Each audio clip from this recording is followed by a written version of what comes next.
dilapidated and nobody lives there. You know what I'm saying? So there was something to be sacrificed for that. And I think subjecting one's family to the dangers of living where one might be attacked by enemies. Even today, when we think of moving into a city, what do we think about?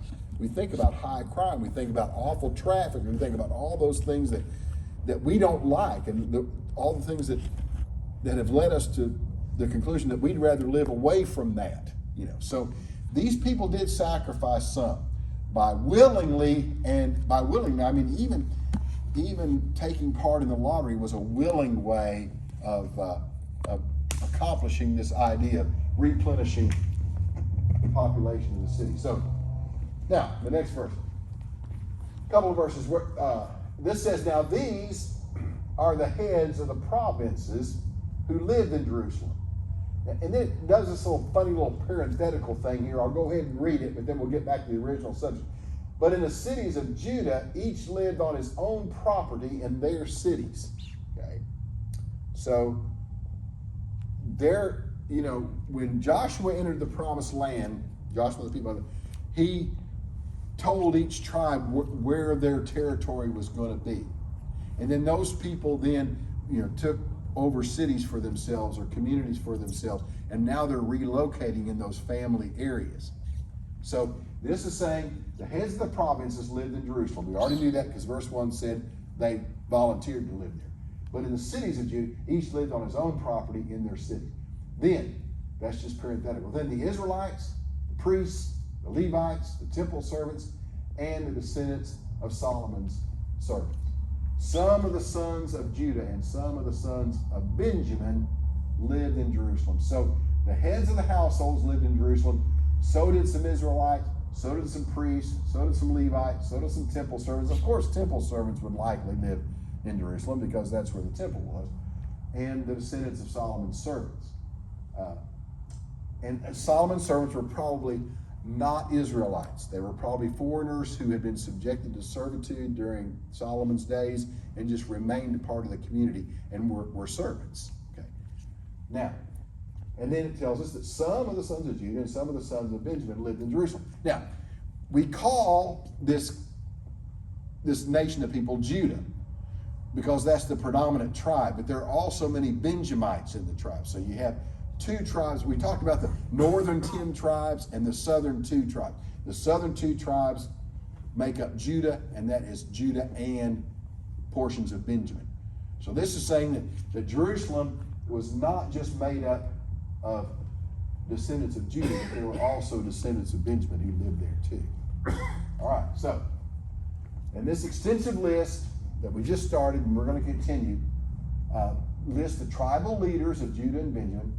And these were military men, they were priests, they were Levites, they were gatekeepers, they were civil and royal servants. And all these noble men and their families took the lead by choosing to settle in Jerusalem, setting a good example for all God's people. So it tells us that all the leaders took the lead in this, set the example in this, and moved into the city of Jerusalem. And then these last couple of verses and the next few verses begin to name those people, to pay homage to those people who did that. And that's what we've just read. We're going to continue to read some more of it. Verses 4, second half of verse 4 and verse 5. We're not going to read those verses. There are quite a few names and everything. It's just a list of names of all the family heads of Judah and Benjamin who moved to Jerusalem. We read about the nobles and the mighty men and the gatekeepers and all that, but now these are just basically ordinary Israelites from the tribes of Judah and Benjamin who moved into Jerusalem. You want to look at those names, you can. Okay, now let's go to the next verse. Verse 6, it lists more people who lived in Jerusalem. And it tells us that all the sons of Perez who lived in Jerusalem were 468 able men. And I'm just calling that to your attention because this tells us that of the descendants of Judah, the sons of Perez alone numbered nearly 500 men, and that's a significant increase for the population when you add the women and children too. So just from that one family. You might have from that one family an increase of 2,000 people. So you can see how effective this is for the leaders to move into Jerusalem, for the lottery to send 1/10 of the family heads into Jerusalem, really significantly increased the population. It did help to fill up the city. And 400 years later, during the time of Jesus, Jerusalem is a pretty bustling city. It's a pretty active city. So, and it was that way because the groundwork was laid by Nehemiah to do that. Okay, and we'll talk a little bit more about that later. All right, verses 7 through 9. These verses list the descendants of Benjamin who relocated to Jerusalem. And it says there were 928 of those in all. And then it tells us here that Joel, the son of Zichri, was their overseer. In other words, Joel was the overseer of all the descendants of Benjamin who relocated to Jerusalem. And then his second in command was Judah, the son of Asenua. He was second in command to the city among the Benjamites. So I just highlighted this to let you know that there's really some organization going on here. You know, it's not just nilly-willy. You move in, you have people that you can contact in case of a problem. You have a kind of a chain of command, so to speak, you know, and some matters could probably be handled by Judah and other matters would be handled by Joel. You know, you're going to have to see Joel about that. Joel's too busy. Talk to Judah about that. You understand what I'm saying? You know, we have that kind of organization in our cities. For instance, have you ever gone to vote? Of course, we all vote early, yeah, but I remember going on election day to vote, and you walk in there and they want to know what's your ward. And I never could remember what ward number I was. I knew I was Spadra, township, but They didn't do me that way. I went on election day. You went on election day? Yeah. And they didn't ask you what ward? No. Really? No, I voted out at the Woodland. She voted. Well, you don't count. I'm telling you, there's only one. You go out there, yeah. Okay. Yeah, as country folk, you have to go to the, you got one, you got. Courthouse. No, if you vote early, they don't. They just, you know. But if you I went go, on election day, but I voted but on at election Woodland day, when they've got those, building. when you go to the courthouse, You have they've to got go to that all the table, books there. yeah. But when you go on election day, they've got some books here and some books here and some books there. So they want to know what ward you're in, what township and what ward you're in. But you know, I'm sure if you went, what township are you in? Do you know? No, Probably Woodland. I guess that's where I'm supposed to vote. But I couldn't name all the townships in Johnson County. You know, there's no way I could. I guess it'd be But Woodland. that just shows you the level of organization. Yeah, there's Yeah. a list of, you know, of places to vote, you know, Yeah. if you live in this, There's where you go. she to vote. has to go to that. Yeah, she can't go anywhere. We voted early too, so I don't even know where our designated spot was, but there's a list about this long. Oh, I know. In Johnson County. And just Johnson County alone. Yeah. Yeah. And that's just an example of the organization, you know, of this kind of thing. And then in those townships, you may not realize it, but they have constables and they have other people, justices of the peace from those areas and things of that nature. So there's organization. in There's our a city. lot, because we delivered those books a couple of years. Remember delivering the books to the places, those, Oh, yeah, when I was on books. the election commission. that was, That was the longest 2 years of my life. So being a poll worker is not fun. You know, Tina can tell you, staying up all night and delivering those big books and all that kind of stuff. But anyway, that's a whole different story. But I'm just using that as an example to show you that even here, there was organization. If you moved in, you had people who were looking out for you, people you could contact in case of a situation that you needed help with, and that was what was done for the descendants of Benjamin. So now the next couple of verses. These 5 verses from the priests, Jedaiah, the son of Joiarib, Jachin, Sariah, the son of Hilkiah, the son of Meshulam, the son of Zadok, the son of Meriath, the son of Ahida, the leader of the house of God, and their kinsmen who performed the work of the temple, 822. And Adaiah, the son of Joraham, the son of Pelaliah, the son of Amzai, the son of Zechariah, the son of Pashur, the son of Malchijah, and his kinsmen, heads of father's household, 242.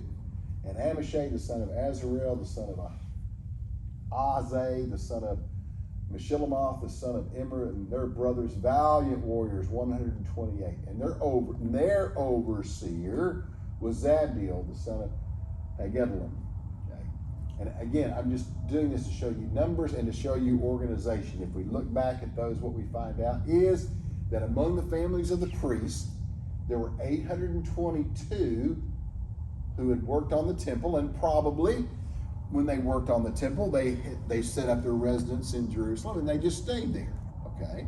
Now, there were also 242 among the priests who were heads of households, and there were actually 128 valiant warriors among the priests. You don't really think of priests as being valiant warriors, but among them there were some young men who were healthy and could help to secure the city, to make sure that there was not an invasion by an enemy and things of that nature. So that's 822 and 242 and 128, and that's not including the women and children.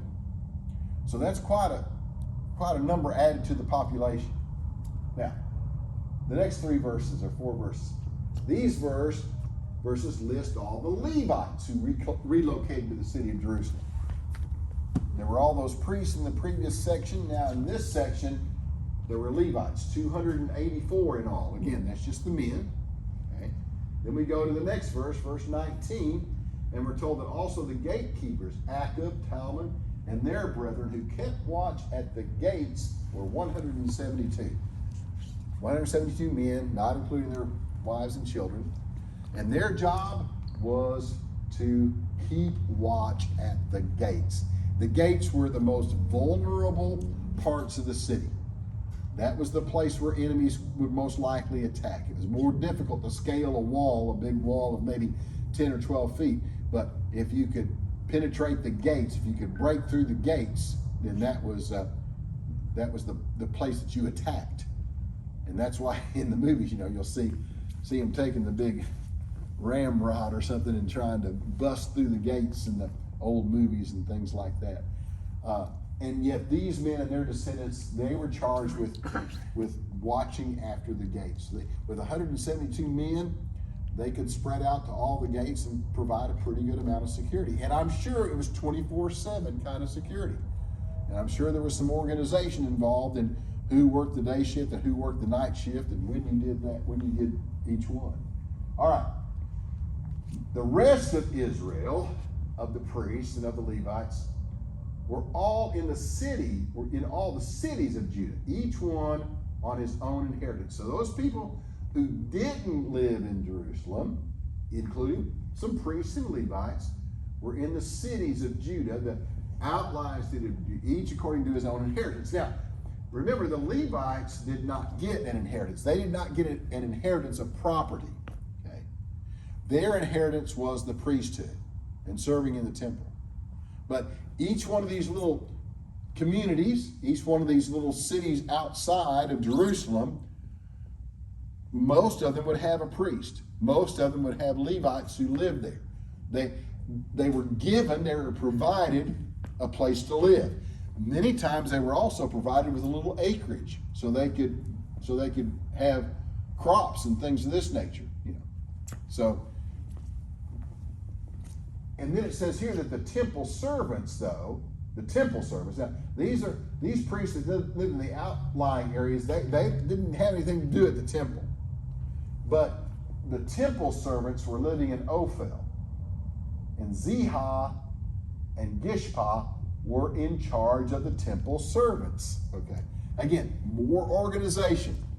Every one of these situations, every group that we've listed here, there's been at least one or two or even more people who've been designated to be the leaders over these people. And God, in all of his organization of his people, had a way of organizing them. He had a way of providing leadership for them. Even in the church, God had his prescribed method of leadership from among the people. And so that's not anything new. That's something they did years ago in developing a way of putting people in responsible positions. And there was a lot of responsibility on their shoulders. for Ziha and Yishpa were in charge of the temple service. I don't know how many temple servants there were. We were told there were like 800 and something families. That's a lot of people to look after. But that was their responsibility. So they lived in Ophel. Here's the map. Here's Ophel right here. This is Jerusalem after the walls had been built and everything had been restored during the days of Nehemiah. So here is the temple. This is where the temple was located. Okay, and here is Ophel. So it's logical that the temple servants would live here, because here's where they did all their work. It was close by. Ophel was a convenient place for them to live. And it's almost as if they're saying Ophel was pretty much reserved only for the temple servants as their place to live. I remember once we were visiting the Tower of London, and those guards, we call them beef eaters because of the uniforms they wear in the British Army, and we were outside the Tower of London, and I was talking to a couple of the beef eaters, and there are all these barrack-like buildings all around the outside, pretty fancy, And I said, "Is that where you guys live?" And they went, "Oh yeah, right, sure." Like, no, you got to be somebody to live there, But and that's kind of what's happened here. You got to be somebody, I think, to live in Ophel. You got to be employed at the temple, to have that place. Now, I also want you to notice this right here, the Valley of Hinnom. We're going to talk about that in a little bit. But see where it's located? Southwest corner of the city. The city of Jerusalem was basically on a hill in a mountainous area. The temple itself was on a mountain, Mount Moriah. And we all in the New Testament we read of things like the Mount of Olives and things of that nature. Very hilly, very elevated place. And usually an elevated place will be surrounded by valleys. So at the southwest end is the Valley of Hinnom. Here we have the Valley of Kidron. In the New Testament, you read a lot about the Kidron Valley. Here's a valley right in the middle of the town, okay? But this Valley of Hinnom, I want you to remember that and where it's located. Okay, now, moving on, it says, now, the overseer of the Levites in Jerusalem was Uzziah, the son of Bani, the son of Hashabiah, the son of Mattani, the son of Micah, from the sons of Asaph, who were the singers for the service of the house of God. The descendants of Asaph were the musical people. We talked about that before. Often in the Psalms, you'll see that some of David's Psalms, it says for Asaph, which means for the singers of the temple. All right. Now, and this is interesting. For there was a commandment from the king concerning them, and a firm regulation for the song leaders day by day. That's interesting to me. There was a commandment from the king. What king would that be? Judah didn't have a king. Persian. The king of Persia, yeah. Artaxerxes at this time, yeah. The king wanted the singers to stay in practice, it sounds to me like. He wanted the music of worship to be continual. Okay. Now, it wasn't that he was a faithful follower of God. He wasn't. I'm sure he had this same kind of demand for all the different religions that practiced in the Persian Empire. But I thought it interesting that he told them there was a command from the king concerning it, and a firm regulation that day by day, they weren't just supposed to go in and sing on the Sabbath. They had daily responsibilities as far as music was concerned. Okay. And I think two things kind of stand out. First of all, it was a commandment from the king, and it's called a firm regulation. What does that imply to you? A firm regulation. They better do To it. do it, yeah. Yeah, exactly. Couldn't have put it any better than that. It's Sandy. almost, it's a law. It's a law. You don't have a choice. You better do it or off with your head. Command of the king. One translation here says ordinance. Which Ordinance, is, yeah. Like, there's a penalty if you don't obey it, and it's not a happy penalty, you know. You can't go, oh, I forgot. Yeah, so, yeah. I just thought that was kind of I interesting. didn't Anyway. know the speed limit was 70. Yeah, I didn't know. I didn't know murder was against the law. Okay. Pethahiah, the son of Meshazabel, of the sons of Zerah, the son of Judah, was the king's representative in all matters concerning the people. So even the king had a representative in all matters that could be interpreted as being a matter for Persian law, had to go through this Pethahiah. Yeah, had to go through him. So here you had two people, Uzziah, who was the overseer of all the Levites, and Pethahiah, who was in charge of everything related to Persian matters in the city of Jerusalem. Okay, moving on. Now, as for the villages with their fields, some of the sons of Judah lived in Kiriath Arba and its towns, in Dibon and its towns, in Jekaziel and its villages, and in Jeshua, and Moladah, and Beth Pelet, and in Hazar Shual, in Beersheba and its towns, and in Ziklag, in Makona and its towns, and in El Rimmon, in Zorah, and Jarmuth, and Zanoah, and Adullam, and their villages, Lachish and its fields, Azekah and its towns. So they encamped from Beersheba as far as the valley of Hinnom. Okay? Now we just looked at the valley of Hinnom. That was on the southwest corner of the city of Jerusalem. Now, we've talked about how the population of Judah was about 50,000 at this time. And the size of it was probably a little bigger than Johnson County. But if you look at a map, Judah's kind of wide at the north, but it kind of tapers off at the south. It's not, Johnson County is pretty much a square or a rectangle. But Judah was made differently, okay? So, Beersheba, ever heard that before? Tina knows about it. Dan, Yeah. Beersheba. Yeah, the Bible often, the Old Testament often say, and the word was spread all the way from Dan to Beersheba. Dan being the northernmost city in Israel, which was part of the northern kingdom, down to Beersheba, which was like the southernmost. It's like saying all the way from Moose Creek to Otter Bend. What we would say that's all the way from Salus to Spadra, you know, what you might say. So Beersheba, it was always been considered the southernmost part of Israel. In this case, the southernmost part of Judah. And here it is. It shows up real big on this map. Here's Beersheba. Here's Jerusalem up here. Okay, and so there's not a great deal of distance here between these two. Maybe 30 miles, maybe, you know, between these two.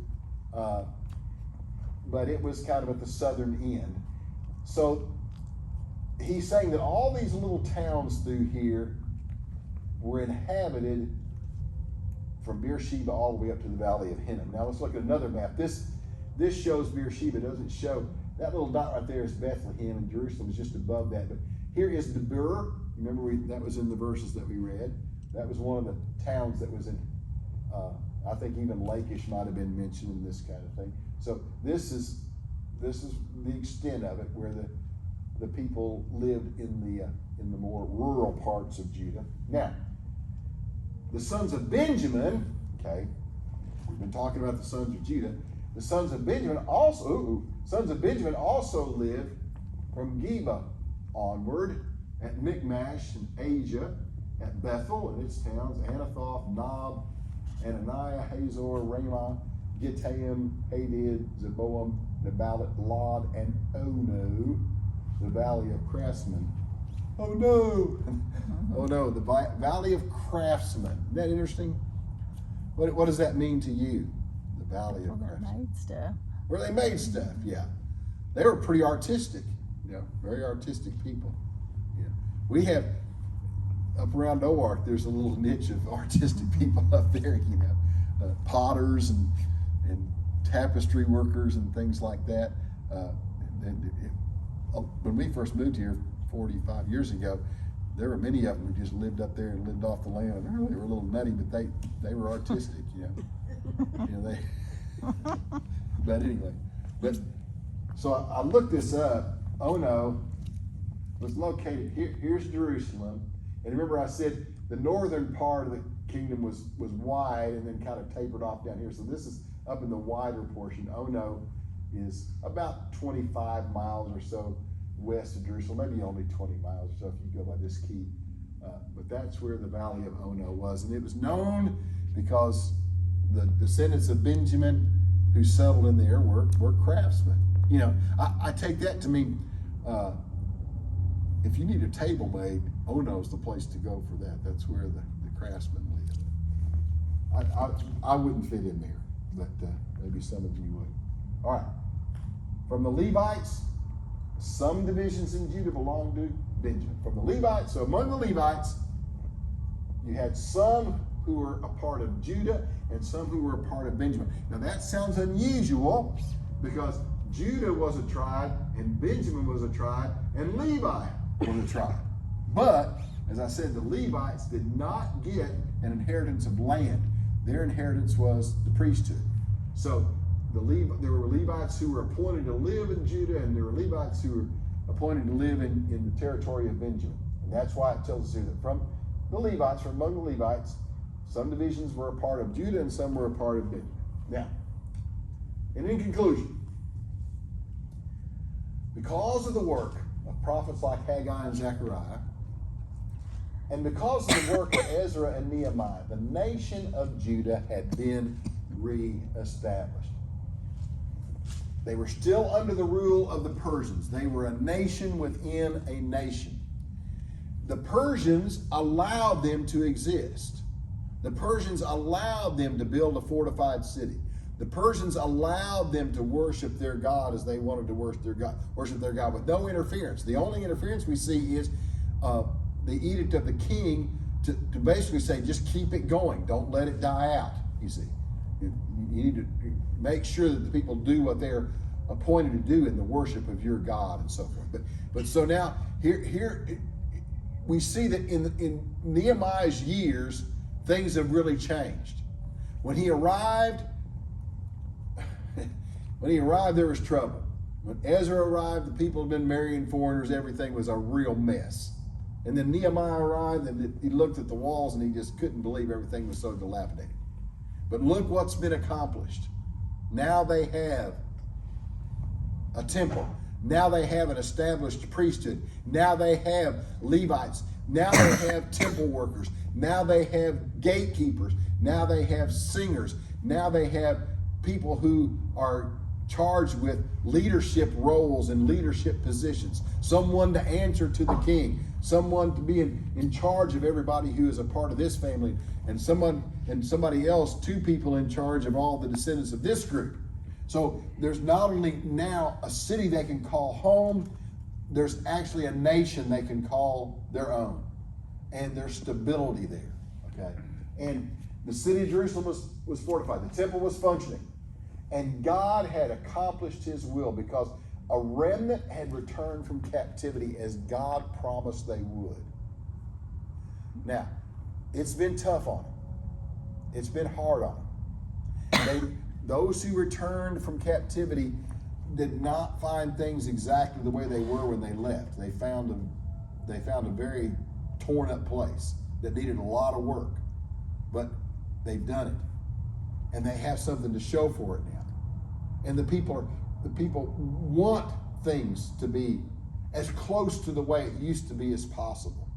So they've rebuilt the temple, and they've reinvigorized the priesthood, and they've rebuilt the walls of the city and established themselves. And this was all groundwork that God accomplished, and it was laid, that foundation was laid for the coming of the Messiah. And when you think about Jesus and you think of his life, and things change. In those 400 years, things really changed in this part of the world, okay? Because when Jesus came along, not only was Judah occupied, it was now called Judea. And you also had Jews who lived in the north in an area they called Galilee. So basically, the Israelite nation at the time of Jesus extended from north of the Sea of Galilee to south of the Dead Sea. In the middle of that were the Samaritans, who were half Jewish, half something else, or part Jewish, part something else. But people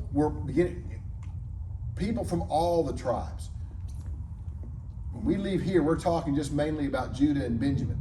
But at the time that Jesus arrived, I think a lot of the people who had left the northern kingdom, not as a large group of people, some of them had filtered back in and occupied the area of Galilee. Now, you think about that, and in Jesus' time, move forward 400 years, what did they say about Jesus? What did they say about him? Because he didn't grow up in Jerusalem. Where did he grow up? Nazareth. And what did the people in Judea think of Nazareth? What good can come out of that place?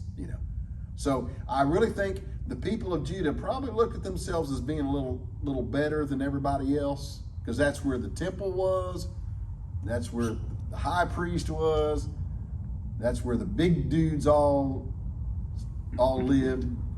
But you can see in those 400 years how things did change. But it was God's plan for that to happen. God intended for that to happen. So we see Jesus, he is brought to the temple as an infant.